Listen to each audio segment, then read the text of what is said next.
రాత్రంతా కలలో నేసే నాకు వినగలవంటే తమాషగా ఒకటి చెప్పనా.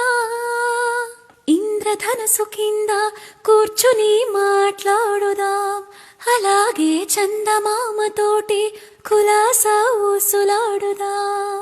వింటుంటే వింతగా ఉంది, కొత్తగా ఉంది, ఏమిటే కథనం. పొరపాటు కథ కాదు, గత జన్మలోన జాజి పూల సువాసనేమో. ప్రతిదినం నీ దర్శనం ఇక దొరకునా దొరకునా, క్షణ క్షణం నీ అర్చనం ఇక జరపనా జరపనా. నిన్ను చూడలేని రోజు నాకు రోజు కాదు. ప్రతిదినం నీ దర్శనం ఇక దొరకునా దొరకునా, క్షణ